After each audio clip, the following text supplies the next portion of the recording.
और अगर सब मिलकर कोशिश करें तो रास्ता निकल सकता है। राजू के चेहरे पर एक उम्मीद की किरण जागती है। हाँ बाबा जी, अगर सब मिलकर काम करें तो हम पानी ढूंढ सकते हैं। हमने पहले कभी ये कोशिश ही नहीं की। लेकिन इतनी कठिन जमीन में नया कुआं खोदना आसान नहीं। मुश्किल जरूर है, नामुमकिन नहीं। अगर हम मिलकर काम करें तो ये हो सकता है। राजू खड़ा हो जाता है, उसकी आंखों में एक नई रोशनी है। तो फिर हम कल से काम शुरू करेंगे। मैं गांव के सभी युवाओं को इकट्ठा करूंगा, हम मिलकर नया कुआं खोदेंगे। यह कहते हुए वह शामू के साथ गांव के दूसरे युवाओं को बुलाने के लिए निकल पड़ता है। कहीं दूर से गरज की हल्की सी आवाज आती है, जैसे आकाश ने उनकी उम्मीदों की गवाही दे दी हो। अगली सुबह राजू और शामू गांव के युवाओं को इकट्ठा करने निकल पड़े। चौधरी महेश की हवेली के सामने एक भीड़ जमा है। बाबा जी, संदरी, गांव के कुछ बुजुर्ग और किसान सभी मौजूद हैं। हम हाथ पर हाथ रखकर नहीं बैठ सकते। अगर अल्लाह ने हमें हिम्मत दी है तो हमें खुद पानी के लिए मेहनत करनी होगी। हम एक नया कुआं खोदेंगे। लेकिन राजू, क्या हमें यकीन है कि वहाँ पानी मिलेगा? बेटा, पानी जमीन के अंदर होता है, बस सही जगह खोदने की जरूरत है। हमने अपने बुजुर्गों से सुना था कि पुरानी नहर के पास जमीन नरम थी, शायद वहीं पानी हो। बाबा जी सही कह रहे हैं। अगर तुम सब यह काम करने के लिए तैयार हो तो मैं अपने कुछ मजदूर भेज सकता हूँ। धन्यवाद चौधरी जी, लेकिन हम सब खुद भी मेहनत करेंगे। यह हमारे गांव के अस्तित्व की लड़ाई है।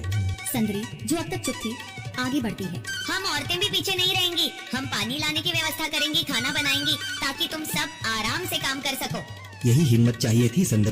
पूरा गांव एक नई उम्मीद के साथ कुआं खोदने की तैयारी में जुट जाता है। दूसरी ओर कुआं खोदने का काम शुरू हो चुका है। राजू, शामू और दूसरे युवा बेलचे चलाने लगते हैं। मिट्टी बाहर निकाली जाने लगती है। तेज गर्मी के बावजूद सब पूरी हिम्मत के साथ जुटे हुए हैं। दोपहर की तेज धूप जमीन आग की तरह तप रही है। गांव के लोग लगातार कुआं खोदने में जुटे हैं। हाथ छिलने लगे हैं, माथे से पसीना बह रहा है, मगर किसी ने हार नहीं मानी। महिलाएं पानी और सत्तू लेकर आती हैं ताकि पुरुषों को कुछ राहत मिले। हमें और गहराई तक जाना होगा। अब तक सिर्फ सूखी मिट्टी और पत्थर ही निकल रहे हैं। राजू, यह बहुत कठिन काम है। अगर हमें पानी न मिला? अल्लाह मेहनत करने वालों को कभी निराश नहीं करता बेटा। तुम सब अपनी कोशिश जारी रखो, पानी जरूर निकलेगा। हिम्मत मत हारो। अगर अब रुक गए तो फिर कभी पानी नहीं मिलेगा। सभी फिर से जोश में आकर काम में जुट जाते हैं, मगर सूरज की तपिश बढ़ती जा रही है और कई लोगों की सांसें तेज चलने लगती हैं।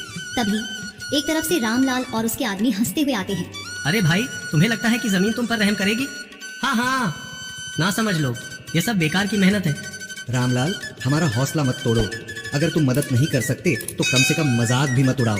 मदद? हाँ, मैं अपने कुएं का पानी बेच सकता हूँ, मगर मुफ्त में नहीं दूंगा। राजू सब अनसुना कर फिर काम में लग जाता है। शाम होने लगती है, लेकिन अभी तक पानी का नामो निशान नहीं। कुछ लोग मायूस होकर पीछे हटने लगते हैं। राजू, शायद रामलाल सही कह रहा है, यह सब बेकार है। नहीं शामू, हमें हार नहीं माननी। अगर आज हार गए तो फिर कभी हिम्मत नहीं कर पाएंगे। तभी अचानक फावड़ा किसी कठोर चीज से टकराता है। एक अजीब सी आवाज आती है। राजू चौंक कर देखता है और जल्दी जल्दी मिट्टी हटाने लगता है। अचानक एक ठंडी लहर महसूस होती है। सभी लोग दौड़ कर आते हैं। जैसे जैसे मिट्टी हटती है, नीचे से गीली जमीन नजर आने लगती है। सब हैरान रह जाते हैं। सुभान अल्लाह, मैंने कहा था ना, अल्लाह हमारी मेहनत को झाया नहीं करेगा। राजू और बाकी सभी जोर लगाते हैं। कुछ ही पलों बाद अचानक मिट्टी के नीचे से पानी की एक छोटी सी धारा फूट पड़ती है। गांव वाले खुशी से चिल्ला उठते हैं। पानी पानी निकल आया। यह अल्लाह की कुदरत है रामलाल, जिस पर तुम्हें यकीन नहीं था। पूरा गांव आनंद से झूम उठता है। लोग एक दूसरे को बधाइयां देते हैं। औरतें दुआ करने लगती हैं। कुछ दिन बीत चुके हैं। गांव वाले नए कुएं से पानी भर रहे हैं, खेतों को सींच रहे हैं और जिंदगी फिर से पटरी पर लौट रही है। मगर रामलाल अब भी अपनी